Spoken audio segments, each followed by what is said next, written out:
Imagine o homem mais poderoso e temido de toda a província do Rio de Janeiro. Um homem cujo nome, Dom Augusto de Bragança e Albuquerque, o Duque de Itanhangá, fazia até os barões mais ousados baixarem a voz. Ele era a personificação da ordem imperial, rígido, impecável em sua farda e dono de uma alma que parecia ter se tornado tão fria quanto o mármore de seu palacete desde que a tragédia bateu à sua porta. Imagine agora um solar que, antes cheio de bailes e luzes, tornou-se uma prisão de silêncio e sombras. O duque possuía terras vastas e a confiança do próprio imperador, mas era incapaz de governar o que mais importava, o berçário de seus filhos. Pedro e Isabel, os pequenos gêmeos órfãos, choravam em uma agonia que nenhum médico da corte conseguia explicar ou curar. Era um lamento que cortava as noites tropicais, um choro de saudade que resistia a todas as regras e protocolos da nobreza. Até que ela cruzou o pátio de pedras. Clara era apenas uma nova criada, vinda das Minas Gerais com pouco mais que a roupa do corpo e uma serenidade que desafiava a atenção do solar. Ela não conhecia as etiquetas de Versalhes que o duque tanto prezava, mas conhecia uma melodia, uma canção de ninar que havia sido banida dos salões nobres por ser considerada popular demais, comum demais, proibida por aqueles que queriam esquecer as raízes da terra. Quando Clara abriu os lábios no berçário e a primeira nota flutuou pelo ar pesado, o milagre aconteceu. Se esta história já envolveu seus sentidos, agora é o momento de se inscrever. Clique no botão de inscrição e ative o sino para acompanhar como o amor pode nascer no coração mais endurecido. E ao final, queremos saber, você já sentiu que uma simples canção mudou o seu dia? Agora, feche os olhos e sinta o perfume das laranjeiras, pois nossa história começa agora. O ano era 1860. O solar de Itanhangá erguia-se imponente entre as colinas, uma construção que misturava a imponência da arquitetura colonial com o luxo importado da Europa. Mas dentro daquelas paredes revestidas de papel de parede francês e móveis de jacarandá, o ar era irrespirável. Dom Augusto, o duque, estava em seu gabinete, a farda entreaberta apenas o suficiente para revelar a exaustão que ele escondia do mundo. Ele era um homem de 35 anos, de traços fortes e olhos que pareciam tempestades contidas. Desde a morte da duquesa, ele se tornara um fantasma que administrava fortunas. Ele não permitia que ninguém visse sua dor, acreditando que a fraqueza era o único pecado que um nobre não podia cometer. No entanto, a fraqueza estava logo acima de sua cabeça, no segundo andar. O choro dos gêmeos era constante. Pedro e Isabel, com apenas 2 anos, eram as joias da coroa do duque, mas ele mal conseguia olhá-los sem sentir o peso da própria incapacidade. Ele havia trazido as melhores amas, governantas suíças que falavam baixo e seguiam horários rígidos, mas as crianças pareciam definhar sob tanta disciplina e falta de afeto real. Elas não queriam regras, queriam a mãe. Vossa Graça, interrompeu o mordomo, um homem que parecia ter envelhecido 10 anos em 2 meses.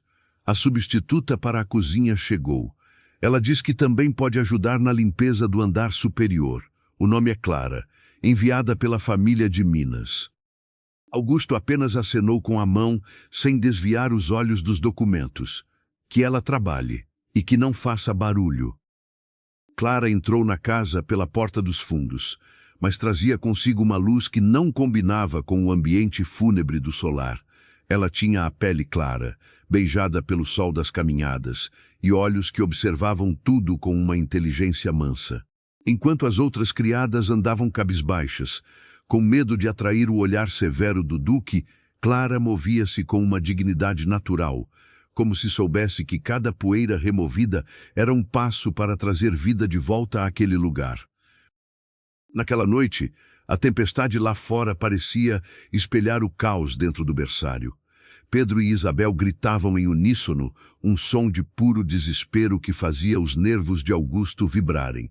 Ele subiu as escadas, decidido a intervir, a exigir silêncio, a talvez pela milésima vez tentar abraçar os filhos com sua postura rígida, que só os fazia chorar mais. Ao chegar à porta, ele parou. O som havia mudado. Não era o silêncio que ele esperava, mas uma voz. Uma voz que carregava o calor do sol mineiro e a suavidade das águas dos rios. Clara estava sentada no tapete entre os dois berços. Ela não usava as mãos para balançar as crianças com força. Ela apenas cantava. A música era proibida nos círculos da alta sociedade. Era uma moda de modinha, uma canção de ninar que o pai de Augusto havia proibido décadas atrás, chamando-a de coisa de plebeus. Era uma melodia que falava de flores do campo, de orvalho e de uma proteção que vinha da simplicidade. Para a elite imperial, aquilo era vulgar. Para os gêmeos, era o som da esperança. Augusto ficou nas sombras do corredor, observando através da fresta da porta. Ele viu Clara estender a mão e acariciar o rosto de Isabel enquanto mantinha o ritmo da canção. Ele viu Pedro, que antes soluçava, fechar os olhos e levar o polegar à boca, rendendo-se ao sono. Pela primeira vez em 2 anos, o Duque de Itanhangá não sentiu raiva pela quebra das regras. Ele sentiu uma pontada de algo que havia esquecido que existia, a paz. Ele observou Clara, a maneira como ela tratava seus filhos como se fossem tesouros, e não fardos dinásticos. Quando ela terminou, o silêncio que se seguiu não era pesado, mas leve como uma pluma. Clara levantou-se devagar para não acordá-los, e ao se virar, deu de cara com a figura imponente do Duque no corredor. Ela não se encolheu. Ela apenas fez uma reverência simples e disse: "Eles só estavam com frio na alma, senhor Duque. A noite fica longa demais quando não se ouve uma voz que conhece o caminho do coração." Augusto não disse nada. Ele não conseguia. Ele apenas a viu passar, o perfume de sabão de coco e flores silvestres, deixando um rastro onde antes só havia cheiro de mofo e tristeza. Naquela noite, o Duque de Itanhangá dormiu pela primeira vez, sem os punhos cerrados. A manhã seguinte, no solar de Itanhangá, nasceu com uma claridade incomum. O sol atravessava as venezianas de madeira, desenhando listras de ouro sobre os tapetes persas da sala de jantar. Dom Augusto estava sentado à cabeceira, a porcelana da Companhia das Índias estalando suavemente enquanto ele mexia seu café. No entanto, sua atenção não estava nas notícias da corte ou no preço da saca de café. Seus ouvidos estavam atentos ao andar de cima. Pela primeira vez em meses, o solar não acordou com gritos. Não houve o som de pés apressados de amas desesperadas ou o estrépito de louças quebradas por crianças em fúria. Havia apenas o som distante dos pássaros no pomar e o murmúrio baixo das escravas domésticas e criados iniciando a lida. O silêncio era tão estranho que chegava a ser inquietante para um homem acostumado ao caos do luto. Augusto subiu as escadas antes de se dirigir às suas terras. Ele parou à porta do berçário, esperando encontrar a cena de sempre, crianças pálidas e governantas exaustas. Em vez disso, encontrou Clara. Ela havia aberto as janelas, deixando o ar fresco da manhã expulsar o cheiro de mofo e remédios. Isabel estava sentada no chão, brincando com uma boneca de pano que Augusto não reconhecia, enquanto Pedro tentava, com uma concentração adorável, ajudar Clara a dobrar alguns lençóis. Clara não usava o tom de voz autoritário das governantas anteriores. Ela falava com eles como se fossem pequenos adultos, com um respeito que Augusto jamais vira alguém dedicar a crianças. A senhora os acalmou, disse Augusto, sua voz ecoando grave no ambiente luminoso. Clara se levantou, limpando as mãos no avental de linho. Ela fez a reverência protocolar, mas seus olhos, de um castanho profundo e límpido, sustentaram o olhar do Duque sem a submissão cega que ele estava habituado a receber. "Eles são bons meninos, Dom Augusto", respondeu ela com a suavidade mineira. "Só precisavam que a casa parasse de gritar com eles. Às vezes, o silêncio e as regras deste palácio são mais barulhentos que o choro de uma criança. Augusto sentiu o impacto das palavras. Ninguém ousava criticar a ordem de sua casa. Regras são necessárias, Clara, especialmente para quem um dia terá que governar estas terras e carregar este título. Eles são Albuquerque e Bragança. Com todo o respeito, Vossa Graça. Clara deu um passo à frente, sua voz ganhando uma firmeza corajosa. Antes de serem Albuquerque, eles são Pedro e Isabel. E Pedro e Isabel têm medo do escuro. Títulos não aquecem o peito quando a saudade aperta. O duque apertou o punho sobre o castão de prata de sua bengala. Ele queria repreendê-la pela audácia, mas a visão de seus filhos tranquilos o impedia. Ele limpou a garganta, mudando de assunto para algo que o incomodava ainda mais. Aquela música, a que você cantou ontem à noite, onde a aprendeu? O rosto de Clara iluminou-se com uma memória distante. Minha mãe a cantava nas montanhas de Minas, senhor. É uma modinha antiga. Dizem que nasceu entre os tropeiros e as lavadeiras. É uma música que fala de proteção, de alguém maior que cuida de nós quando os pais não podem estar por perto. Augusto endureceu a expressão. Essa melodia foi proibida nesta casa pelo meu pai, o antigo duque. Ele a considerava imprópria. Dizia que músicas de origem popular contaminavam a mente da nobreza com sentimentalismos vulgares. Eu exijo que ela não seja repetida. Clara inclinou a cabeça, mas não havia derrota em seu gesto. Se Vossa Graça prefere o choro dos seus filhos à canção que os faz dormir, eu obedecerei. Mas peço que o senhor mesmo venha aqui esta noite e tente explicar à pequena Isabel por que a música que trouxe paz ao seu coração é considerada imprópria pelos homens da corte. Ela se retirou para buscar o desjejum das crianças, deixando Augusto parado no centro do berçário. Ele estava furioso, sim, mas era uma fúria misturada com uma curiosidade perturbadora.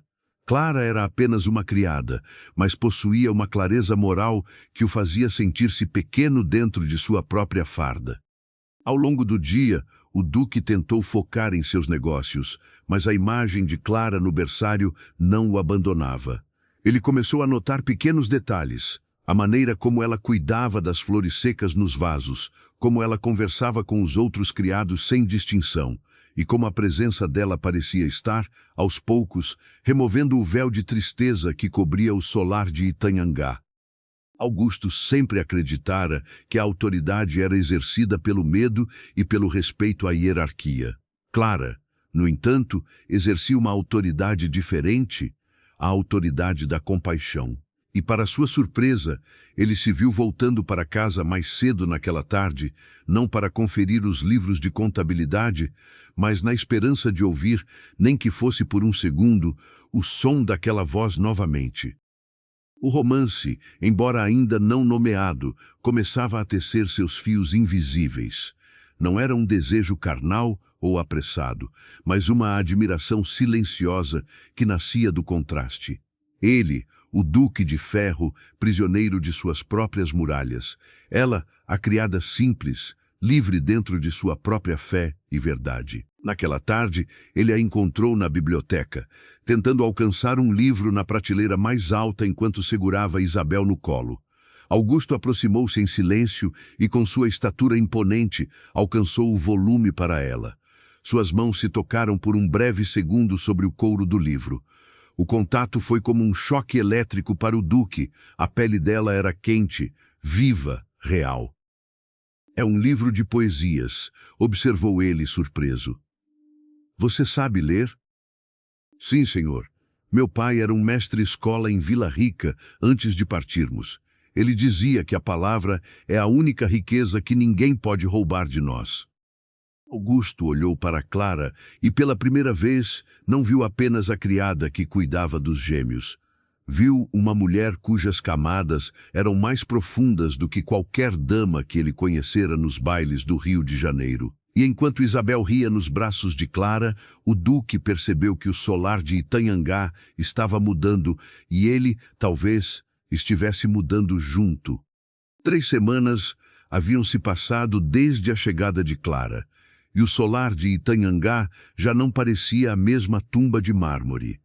O som de risos infantis, antes raros como chuva no sertão, agora ecoava pelos corredores. Dom Augusto, embora mantivesse sua máscara de seriedade, encontrava-se cada vez mais tempo, trabalhando no gabinete com a porta entreaberta apenas para captar o som de Clara ensinando os gêmeos a nomear as frutas do pomar ou as estrelas que surgiam no céu fluminense. Sentindo que a casa estava finalmente sob controle, Augusto decidiu que era hora de cumprir suas obrigações sociais. Ele organizou um pequeno sarau, convidando o Barão de Resende e outros membros da aristocracia cafieira. Era uma manobra política. Ele precisava mostrar que o Duque de Itanhangá continuava sendo um pilar de força e ordem, e que seus herdeiros estavam sendo criados sob a mais estrita disciplina imperial. Naquela noite, o solar brilhava sob o lustre de cristal de rocha. O cheiro de cera de carnaúba polida e perfumes franceses preenchia os salões. Homens de casaca e mulheres em vestidos de seda com crinolinas volumosas desfilavam, comentando sobre a política do segundo reinado. No entanto, o clima de perfeição era frágil. Clara fora, instruída a manter os gêmeos no andar superior, longe dos olhos curiosos e das línguas afiadas dos convidados. Mas Pedro e Isabel, habituados à nova liberdade e à presença constante de Clara, não aceitavam mais serem confinados às sombras. No meio do jantar, um som agudo de choro começou a descer as escadas. Augusto sentiu o sangue fugir do rosto. Ele olhou para o Barão de Resende, um homem cujos bigodes brancos e olhos severos pareciam julgar cada milímetro daquela casa. Parece que seus filhos ainda não aprenderam a etiqueta do silêncio, Albuquerque, comentou o barão, com um sorriso que não chegava aos olhos. Dizem que uma casa sem disciplina é o primeiro passo para uma linhagem em decadência. Augusto levantou-se, a farda parecendo subitamente apertada demais. Antes que ele pudesse subir, Clara apareceu no topo da escada. Ela não estava vestida para um sarau. Usava seu humilde vestido de algodão e o avental limpo. Ela carregava Isabel em um braço e segurava a mão de Pedro com o outro. Os convidados silenciaram, observando a figura simples interromper a pompa aristocrática. Dom Augusto, disse ela, sua voz projetando-se com uma clareza que silenciou os sussurros. As crianças sentiram sua falta. Eles não entendem de banquetes, senhor. Eles entendem de ausência. O choque percorreu a sala. Uma criada dirigindo-se ao duque daquela forma era um escândalo.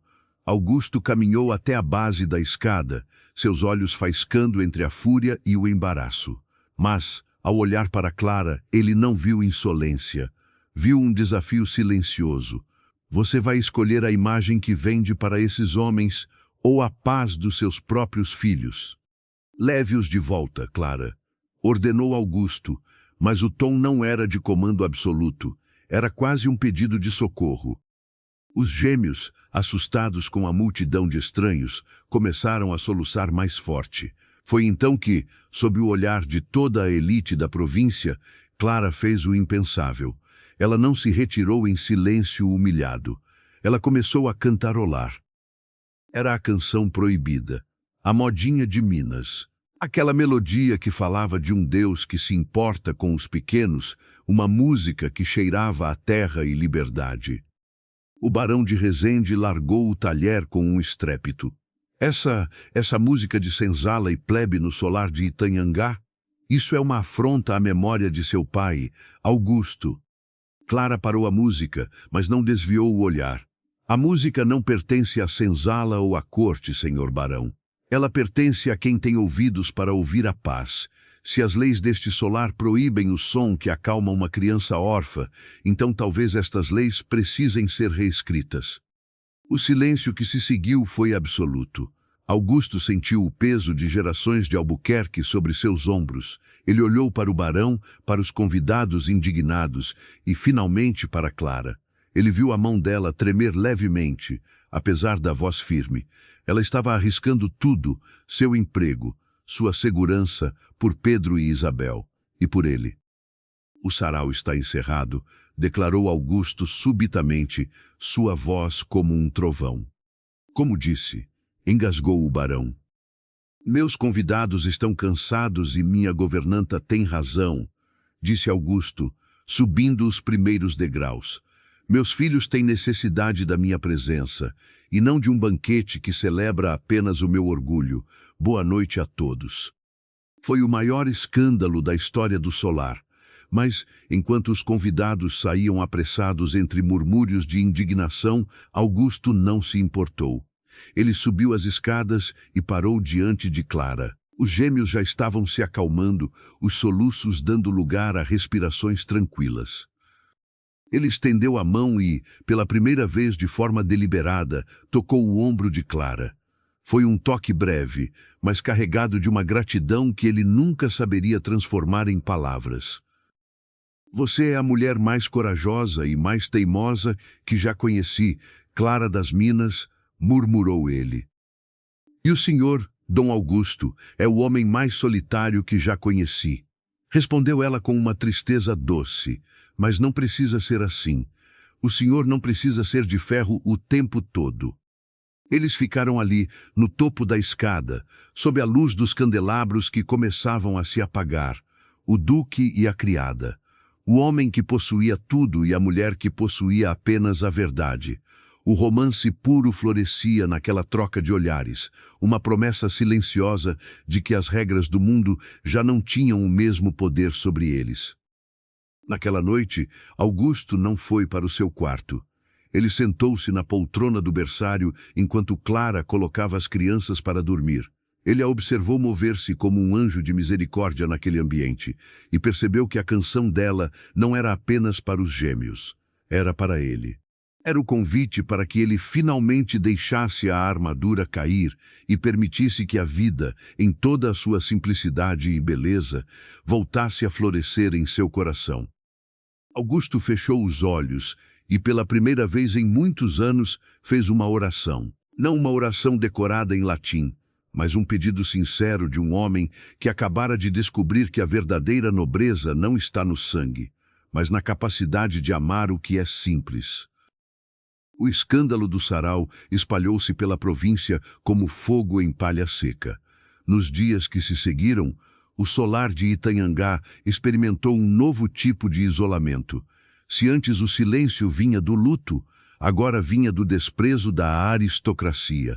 Convites para jantares foram revogados e as carruagens que costumavam subir a colina faziam agora questão de passar direto, com seus ocupantes fechando as cortinas de seda para não olhar na direção da casa contaminada por ideias plebeias. Dom Augusto, porém, parecia não se importar. Ele passava as manhãs cavalgando por suas terras com uma energia que os capatazes não viam há anos. Ele não usava mais a farda impecável o tempo todo.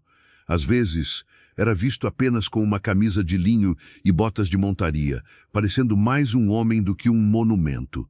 Mas dentro do solar, a tensão era palpável em outra pessoa, Clara. Ela sentia o peso de cada olhar torto dos criados mais antigos que temiam perder seus empregos por causa da ousadia da mineira. Clara sabia que, na lógica daquele século, uma criada que causava a ruína social de um duque não terminava bem. Ela viu os jornais da corte chegarem com notas satíricas sobre o duque, que preferia modinhas de cozinha à companhia de barões. Certa tarde, Augusto a encontrou no jardim, perto do riacho que cortava a propriedade. Ela estava lavando o rosto com a água gelada, e havia uma tristeza profunda em sua expressão. Poxa, você está pensando em partir, não está? Mas de Augusto foi direta, sem os rodeios da etiqueta. Clara assustou-se e levantou-se rapidamente, secando as mãos no avental. Dom Augusto, eu só trouxe problemas para o senhor. O barão de Resende nunca o perdoará. O senhor é um Albuquerque. Não pode viver como um pária por causa de uma canção de ninar. Augusto deu um passo à frente. O cheiro de mato úmido e terra molhada pela chuva recente os envolvia. O barão de Resende é um homem que mede a honra pelo brilho das medalhas, Clara. Eu passei a vida tentando ser o que ele esperava. E o que eu ganhei? Uma casa fria, 2 filhos que não conheciam o meu toque e uma alma que estava morrendo de sede. Ele parou diante dela, a estatura imponente projetando uma sombra protetora sobre Clara. Você diz que trouxe problemas, mas eu digo que você trouxe a verdade. Aquela música, ela não é proibida por ser feia ou vulgar.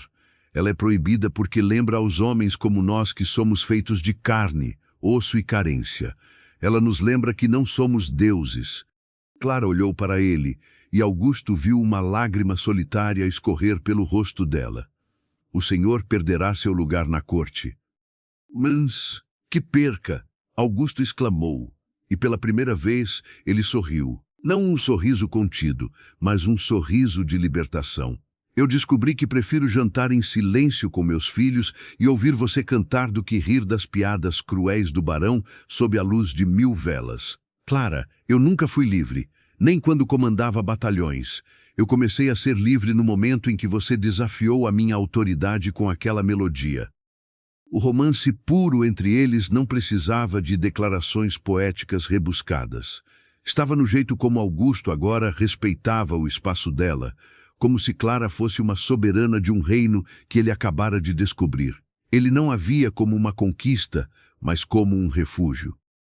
A prova definitiva da mudança de Augusto veio naquela noite. Um mensageiro da capital chegou com uma carta selada com o brasão imperial.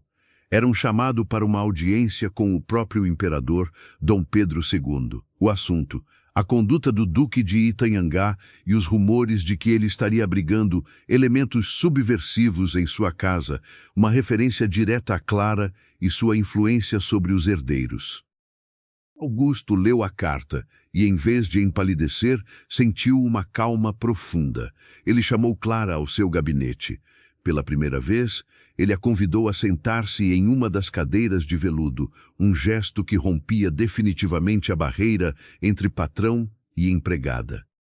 Eu irei à corte amanhã, disse ele, mas não irei para pedir perdão. Irei para dizer que o solar de Itanhangá mudou de dono. Não sou mais escravo das aparências. Olha, Dom Augusto, por favor, tenha cuidado. O senhor sabe como eles podem ser cruéis com quem ousa ser diferente. Augusto estendeu a mão sobre a mesa de jacarandá. Clara hesitou, mas depois colocou a sua mão pequena sobre a dele. O toque era um pacto. Eu tenho algo que eles não têm, Clara. Eu tenho um motivo para voltar para casa. Eu tenho Pedro, Isabel, e tenho a esperança que você plantou aqui. Naquela noite, antes de partir para a viagem de 2 dias até o Rio de Janeiro, Augusto fez algo que chocou o solar. Ele não pediu que a governanta suíça ou as amas cuidassem dos filhos. Ele pediu que Clara ficasse no berçário, e ele mesmo sentou-se na beira da cama de Pedro.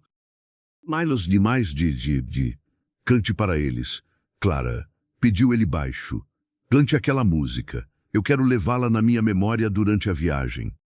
Clara começou a cantar. A modinha proibida flutuou pelas cortinas de linho, saiu pelas janelas e pareceu abençoar a noite estrelada do Brasil Império.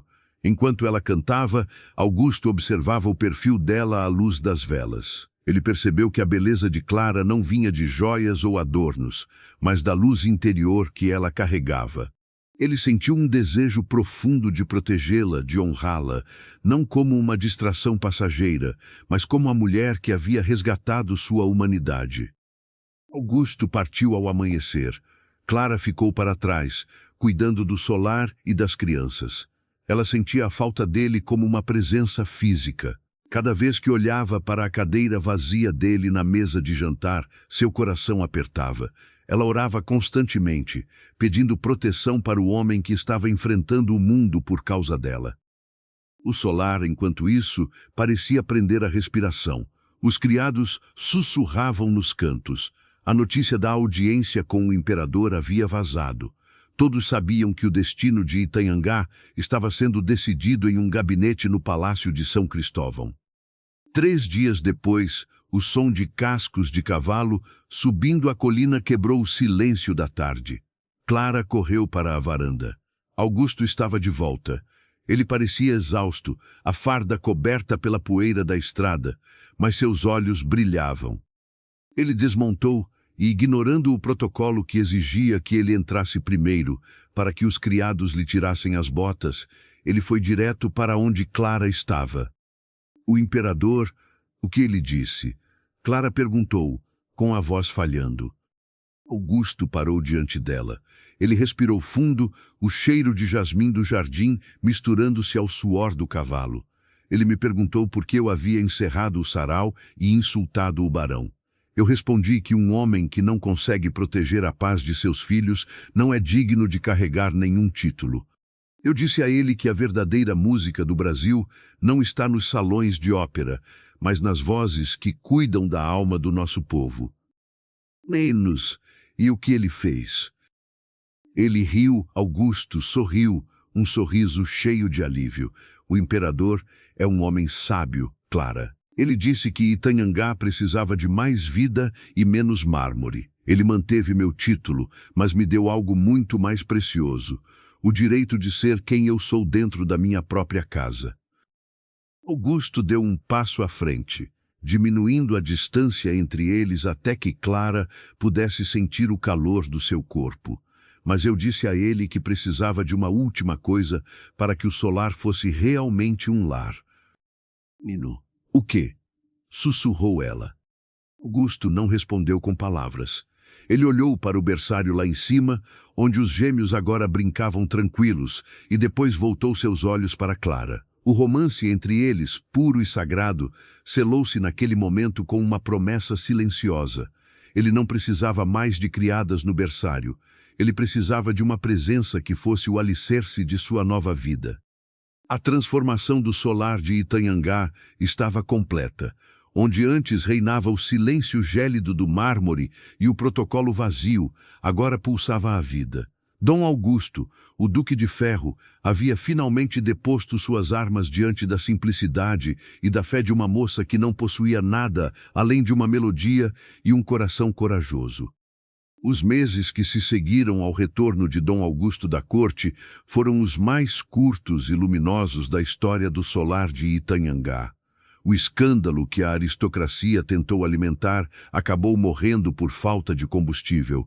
O duque simplesmente parou de se importar com as sombras dos salões. Ele descobriu que a verdadeira influência não vinha de banquetes políticos, mas da prosperidade de suas terras e da felicidade que transbordava de sua casa. Pedro e Isabel cresciam fortes, e o choro que antes assombrava o casarão havia sido substituído por perguntas curiosas e passos apressados. Mas a maior mudança estava em Augusto. Ele já não era o homem que se escondia atrás de uma farda.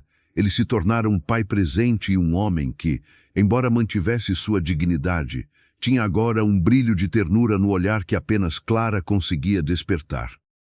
Certa noite, quando a lua cheia de abril banhava o Vale do Paraíba com um brilho de prata, Augusto encontrou Clara na pequena capela que ficava nos fundos da propriedade. Era uma construção simples, mas cheia de significado. Clara estava lá, orando em silêncio sob a luz de poucas velas. Eu nunca perguntei a você, começou Augusto, entrando devagar e sentando-se no banco de madeira atrás dela. Qual é o nome daquela canção? A canção que mudou tudo aqui. Clara virou-se, e o reflexo das chamas nas pupilas dela parecia uma prece viva. Nas montanhas, chamamos apenas de a paz que vem do alto, senhor Duque. Minha mãe dizia que ela foi escrita por alguém que entendeu que, neste mundo, somos todos passageiros de uma mesma tempestade, e que só há alguém que pode acalmar o mar dentro de nós. Augusto baixou a cabeça. Eu passei a vida tentando ser o comandante da minha própria tempestade, Clara. Eu achei que, se eu fosse rígido o suficiente, a dor não me alcançaria. Mas a dor entrou e eu fiquei paralisado.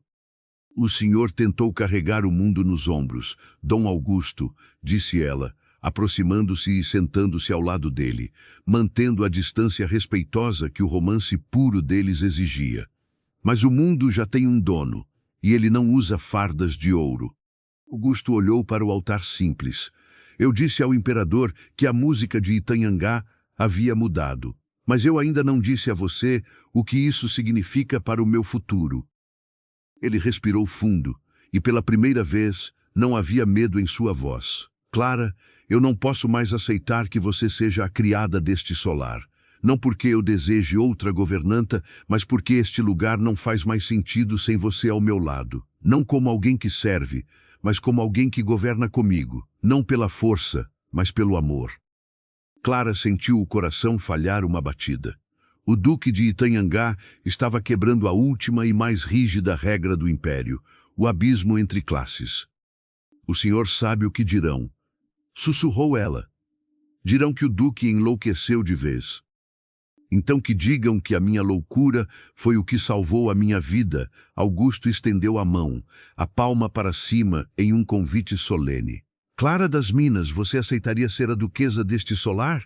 Não por título, mas por ser a guardiã da paz que nós encontramos? Clara colocou sua mão sobre a dele. O toque foi uma promessa silenciosa, um pacto de almas que atravessaria décadas. Eu aceito, Augusto, porque eu vi o homem que vive debaixo dessa farda, e é por esse homem que eu cantarei todos os dias da minha vida.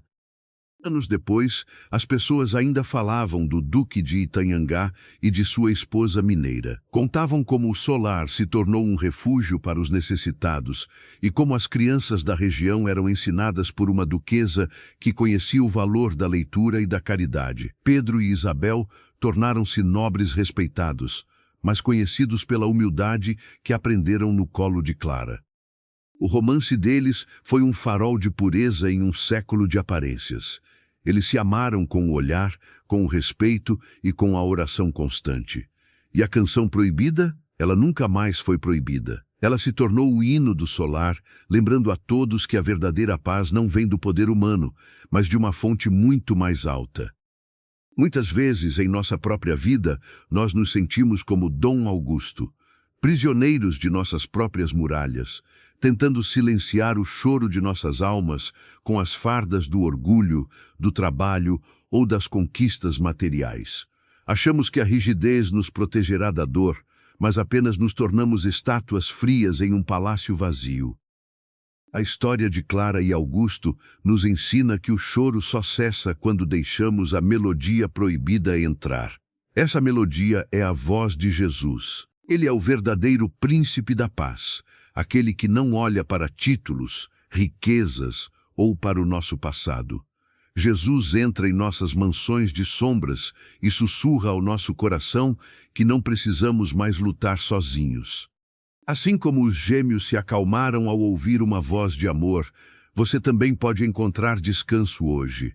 Não importa quão alta seja a tempestade ou quão profundo seja o seu luto, há uma esperança que não decepciona. Jesus disse, deixo-vos a minha paz vos dou.